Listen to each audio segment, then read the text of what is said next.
Bien, pues esta mañana deberíamos estudiar el pasaje de Juan 3, la última parte del capítulo 3 de Juan. Sin embargo, el día de ayer estuve orando y debatiéndome un poquito con el tema y siento que sería bueno hablar un poquito acerca de la perspectiva correcta cuando estamos en tiempos de temor, en tiempos como los que estamos viviendo ahora, donde estamos confinados a nuestras casas, porque estamos viviendo tiempos difíciles. Son tiempos duros. Nunca en la historia de nuestras vidas, ni en la historia de la vida de nuestros padres, habíamos experimentado una pandemia de estas proporciones y con las medidas que hemos estado experimentando cada uno de nosotros. Si algo es cierto, es que las cosas no van a ser igual después de todo esto, pero mientras pasamos este trago amargo, cada uno de nosotros lo enfrentamos de maneras diferentes. Quizás la respuesta más común sea una respuesta de temor. Para unos el temor se manifiesta como ansiedad, como inseguridad, como desesperanza, y otros han aprendido a disfrazar el temor y lo manifiestan de otra manera, a lo mejor con indiferencia, con incredulidad, con escepticismo, hasta rebeldía incluso a seguir las medidas que los gobiernos nos piden. Pero cuando pasan cosas así, aquellos que no conocen a Dios se preguntan, bueno, pues ¿en dónde está tu Dios ahorita? ¿En dónde está tu Dios en medio de esto? Y más o menos como los gritos que le lanzaron a Cristo mientras estaba colgado en aquella cruz y después de haber sido torturado y estar en esa cruz colgado, derramando su sangre por nosotros, le gritaban, a ver si es cierto, sálvate. ¿No que eres Dios? ¿No que tu Padre es Dios? ¿Por qué no te salvas a ti mismo? Y es más o menos el grito de aquellos que no conocen a Dios cuando estamos en medio de situaciones así. Hay quienes conocen un poco de Dios y se aferran a las promesas del Antiguo Testamento, como que la plaga no entrará en tu casa, o como que tu Dios te guardará de todo mal, o que es el juicio para los impíos, pero que los hijos de Dios estarán a salvo y que no hay nada de qué preocuparse. Pero entonces te enteras de pastores y te enteras de creyentes que han padecido por causa de esta epidemia, y la única respuesta que te da este tipo de gente pues es dudar. A lo mejor no habían nacido de nuevo realmente, a lo mejor no eran cristianos de a de veras, a lo mejor no eran parte del pueblo de Dios. Y hay algunos que incluso dicen, no, lo que pasa es que Dios está trayendo juicio a su iglesia. Pero estas perspectivas que te platico, todas son perspectivas de un mismo escenario. Son diversos puntos de vista de diversas personas en diferentes caminos de la vida y en diferentes caminos de la fe. Pero es necesario que tú y yo conozcamos bien a Dios para que podamos tener la perspectiva adecuada. Déjame leerte cómo Dios cambió la perspectiva del profeta Habacuc. Al final de un diálogo que tuvo el profeta con Dios, en el que este profeta clama a Dios y le dice, oye Señor, explícame por favor qué está pasando aquí, ¿dónde estás tú cuando hay tanta maldad en Judá? Las viudas están siendo oprimidas, hay corrupción en el gobierno, no hay recursos para los huérfanos, los malvados se aprovechan y explotan a los más débiles. Señor, ¿por qué no haces algo? Es la primera oración que hace Habacuc en el capítulo 1. Y el Señor le responde de una manera muy interesante, porque el Señor le dice a Habacuc, no te preocupes Habacuc, yo claro que me doy cuenta, y es por eso que voy a enviar a los caldeos para que traigan juicio sobre Judá. Y cuando Dios le dice esto, le dice que estos van a venir y van a destruirlo todo. Habacuc obviamente se sorprende y dice, Señor, ¿cómo es posible que tú vayas a mandar a los babilonios, que es una nación mucho peor que nosotros, que son personas mucho más impías y mucho más despiadadas que todos nosotros? ¿Cómo es que los vas a traer a traer juicio sobre tu propio pueblo? Y el Señor le ajusta la perspectiva y le empieza a explicar a Habacuc cómo es que Dios hace lo que hace y lo que Él tiene en mira constantemente. Y le dice que también sobre los babilonios va a traer juicio y que su nombre va a ser glorificado.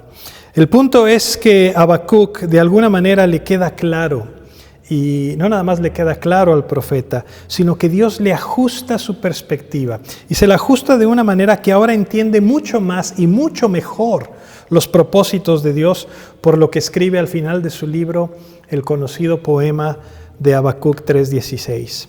Escucha lo que dice. Oí y se conmovieron mis entrañas, a la voz temblaron mis labios, pudrición entró en mis huesos y dentro de mí me estremecí. Si bien estaré quieto en el día de la angustia, cuando suba al pueblo el que lo invadirá con sus tropas.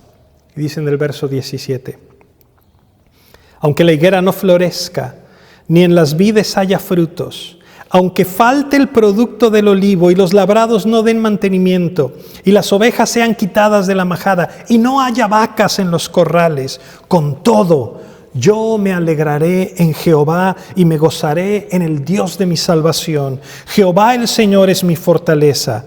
Él hace mis pies como de ciervas y en mis alturas me hace andar. Wow. No nada más cambió su perspectiva en alabanza, sino que aunque reconoció que iba a estar verdaderamente paniqueado cuando llegaran los babilonios a invadirlos, también reconoció quién es Dios y que sus propósitos son mucho más altos, mucho más buenos, son perfectos. Y es de todos sabido que Dios tiene el poder para librar. ¿Recuerdas a una nación de más de 2 millones? Arrinconados al final de una cañada, frente al Mar Rojo, detrás de ellos el poderoso ejército de los egipcios, el ejército más poderoso y más terrible de toda la tierra, venía sobre ellos. En aquella época peleaban con lanzas, peleaban con espadas, con hondas, con piedras, con palos, con lo que tuvieran a mano. Los más sofisticados tenían caballos. Pero los más sofisticados, los que estaban en la cima del poder, tenían carros. Y Faraón tenía carros y tenía cientos de miles de soldados. Y ellos vienen directo a perseguir a la nación de Israel y los tienen arrinconados. Seguro conoces esta historia. Y si conoces tu Biblia, recordarás que el Señor les dice, tranquilos, tranquilos. Esténse quietos y vean la salvación que Dios dará.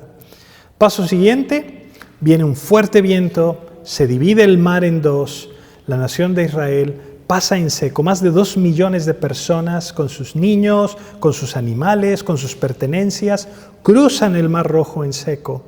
Y cuando hubo pasado la última persona, el ejército venía tras de ellos, el agua vuelve a su lugar y entonces se cierra el mar y se traga al ejército enemigo. ¿Qué tal esa salvación? Pero quiero que pienses, ¿por qué lo salvó Dios? Porque seguro tú te identificas con el pueblo escogido, y está bien, pero si tú hubieras sido un soldado egipcio, siguiendo órdenes, montando en tu caballo, persiguiendo a los enemigos, estarías en el fondo del mar. ¿Por qué Dios salva a unos y a otros no? Bueno, pues tiene que ver con la fidelidad de Dios. Debes de saber que Dios siempre cumple su palabra. Uno de los textos más importantes de la Biblia es la promesa que Dios le hace a Abraham en Génesis 12, Génesis 15, Génesis 17, donde le dice que va a hacer de él una nación grande y que en su simiente serían benditas todas las naciones de la tierra. Estaba hablando del Mesías que habría de venir, que sería del linaje de Abraham, pero también le anunció lo que pasaría en el futuro, algunos años adelante con la liberación de Israel. Escucha lo que dice Génesis 15:13. Entonces Jehová dijo a Abraham, ten por cierto que tu descendencia morará en tierra ajena y será esclava allí y será oprimida 400 años. Mas también a la nación a la cual servirán juzgaré yo. Y después de esto saldrán con gran riqueza, y tú vendrás a tus padres en paz y serás sepultado en buena vejez. Y en la 4ª generación vendrán acá, porque aún no ha llegado a su colmo la maldad del amorreo hasta aquí. De manera que Dios salva a Israel para cumplir su palabra y para proteger la venida del Cristo que vendría, porque habría de venir por medio del linaje de Abraham, por medio de los judíos. Por eso es que en toda la Biblia vas a ver una y otra vez pueblos, personas, gente, reinos, individuos que quieren destruir a los judíos, que quieren estorbar las promesas de Dios, que quieren destruir todo lo que Dios ha prometido. Y sin embargo, Dios los liberaba. Y Dios los liberaba una y otra vez porque Dios es fiel a su palabra. Lees historias de ejércitos acampados afuera de Jerusalén, sitiando la ciudad durante semanas, a veces meses, y de pronto Dios los confunde. Y ellos, confundidos a la mitad de la noche, se empiezan a matar entre sí, y Dios libera a su pueblo. Ves complots como aquel que leemos en el libro de Esther, donde un hombre que era el segundo hombre más poderoso del mundo, se puso en su mente el destruir a la nación de Israel, el destruir a todos los judíos de toda la tierra. Y sin embargo ves cómo él termina desaparecido, en lugar de que los judíos terminen desaparecidos. Y ves a Dios orquestando cada detalle en toda la trama del libro de Esther. Pero todo esto tenía un propósito, no se te olvide, tenía un propósito. Dios no hace cosas a la aventura, Dios no hace cosas al azar. Dios es un Dios de planes, es un Dios de diseño. Es un Dios que tiene un propósito y que cumple sus propósitos y que llena toda la tierra de su gloria. Si conoces la historia, verás que después de Cristo ocurre algo curioso con la nación de Israel. Porque unos años después de la resurrección, los romanos entran a Jerusalén y destruyen la ciudad, y destruyen el templo y matan a cientos de miles de judíos. Y a partir de ahí, la nación de Israel empieza a experimentar lucha tras lucha tras lucha, pleito tras pleito, guerra tras guerra. Durante siglos, atacados, despojados, exterminados en masa. ¿Qué fue lo que cambió? Cambió que Jesús vino a establecer un nuevo pacto. Ya no el antiguo pacto, sino un nuevo pacto por medio del cual judíos y gentiles tengamos acceso a Dios por medio de Cristo y el perdón de nuestros pecados. Ahora, en ese nuevo pacto que acabamos de recordar con la Cena del Señor, todos los que nos hemos arrepentido de nuestros pecados y que hemos venido a Jesús en fe, somos renacidos y ahora somos hechos parte de la familia de Dios. Ya no somos extraños, ya no somos enemigos de Dios, sino que ahora somos hijos de Dios y coherederos con Cristo.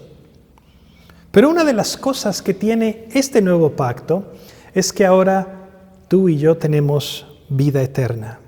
¿Sí? Oíste bien, vida eterna. Quiere decir que nunca morirás. Escucha lo que dijo Jesús justo antes de resucitar a Lázaro. Y resucitó a Lázaro para enfatizar precisamente lo que estaba diciendo. Pero escucha lo que dice en Juan 11:25. Le dijo Jesús: yo soy la resurrección y la vida. El que cree en mí, aunque esté muerto, vivirá. Y todo aquel que vive y cree en mí, no morirá eternamente. ¿Crees esto? Lo que esto significa es que aunque tú te mueras el día de hoy o el día de mañana, en realidad no morirás, porque vas a estar vivo por toda la eternidad. Si aquí te vamos a extrañar, por supuesto, y te vamos a llorar y vamos a extrañar tu presencia un poco de tiempo. ¿Hasta cuándo? Hasta que te alcancemos allá en la eternidad. Porque si algo es seguro, es que los que hemos nacido de nuevo tenemos vida eterna. Tenemos una esperanza viva y el Señor lo demostró. ¿Cómo lo demostró? Resucitando Él mismo de entre los muertos. ¿Sabes? Esa es la perspectiva del cristiano.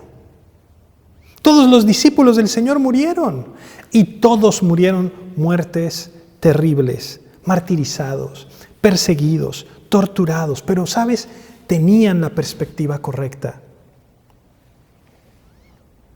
Llevamos 2 semanas sin salir de casa y algunos de nosotros hemos llegado a apreciar la libertad que teníamos antes de esta pandemia, ¿no es cierto?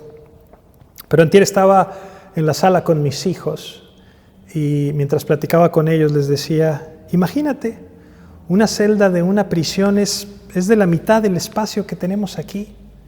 La mitad del espacio de mi sala y nada más es una cama y tienen un retrete y un lavabo y eso es todo lo que tienen ahí. Y tienen que pasar años confinados en esos lugares por algún crimen cometido.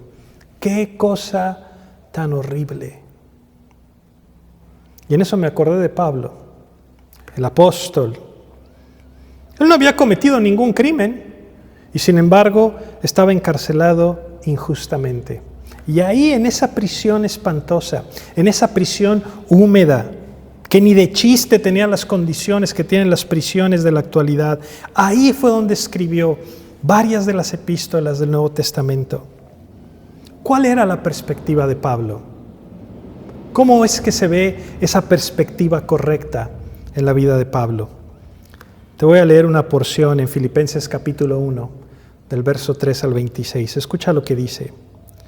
Pablo, escribiendo desde la prisión, dice: doy gracias a mi Dios siempre que me acuerdo de vosotros, siempre en todas mis oraciones, rogando con gozo por todos vosotros, por vuestra comunión en el Evangelio, desde el primer día hasta ahora, estando persuadido de esto, que el que comenzó en vosotros la buena obra, la perfeccionará hasta el día de Jesucristo. Como me es justo sentir esto de todos vosotros, por cuantos tengo en el corazón y en mis prisiones y en la defensa y confirmación del Evangelio, todos vosotros sois participantes conmigo de la gracia, porque Dios me es testigo de cómo os amo a vosotros con el entrañable amor de Jesucristo. Y esto pido en oración, que vuestro amor abunde aún más y más en ciencia y en todo conocimiento, para que aprobéis lo mejor, a fin de que seáis sinceros e irreprensibles para el día de Cristo, llenos de frutos de justicia, que son por medio de Jesucristo para gloria y alabanza de Dios. Para mí el vivir es Cristo. Quiero que sepáis, hermanos, que las cosas que me han sucedido han redundado más bien para el progreso del Evangelio. De tal manera que mis prisiones se han hecho patentes en Cristo en todo el pretorio y a todos los demás. Y la mayoría de los hermanos, cobrando ánimo en el Señor con mis prisiones, se atreven mucho más a hablar la palabra sin temor. Algunos, a la verdad, predican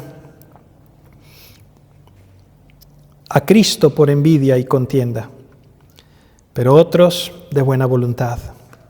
Los unos anuncian a Cristo por contención, no sinceramente, pensando añadir aflicción a mis prisiones, pero los otros por amor, sabiendo que estoy puesto para la defensa del Evangelio. ¿Qué pues? Que no obstante, de todas maneras, o por pretexto o por verdad, Cristo es anunciado y en esto me gozo y me gozaré aún más. Porque sé que por vuestra oración y la suministración del Espíritu de Jesucristo, esto resultará en mi liberación, conforme a mi anhelo y esperanza de que en nada seré avergonzado.